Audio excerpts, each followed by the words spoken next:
late yesterday, a water pipe was punctured due to a construction at the treatment plant in Quincy. Since then, the city has been working diligently to cover all of their bases and get everything back to normal. The city is still under a boil order until Sunday.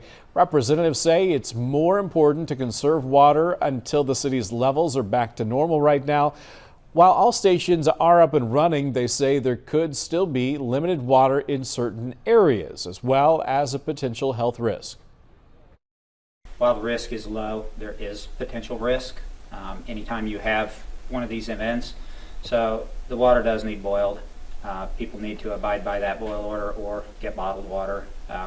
If they do drink it, if they get a health concern as a result of this, probably the easiest and best thing for them to do is contact their physician.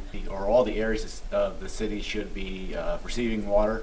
On the east end of town, we are still in a lower pressure area than normal.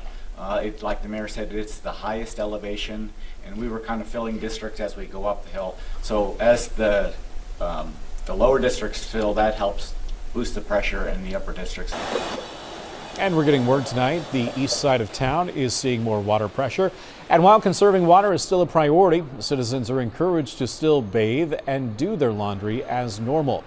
Also, Blessing Health has announced that they are closing some locations until that boil order is lifted. Blessing Express Clinic closed at 6 p.m. today. Other locations impacted include the Blessing Diagnostic and Imaging Center on Main Street, the Blessing Health Center on Broadway, the Blessing Employer Clinic at 24th and Broadway, and the Blessing Sleep Center at 12th and Broadway, as well as the Blessing Walk-In Clinic at 10th and Broadway. That will be open from 6 a.m. until 9 a.m. daily.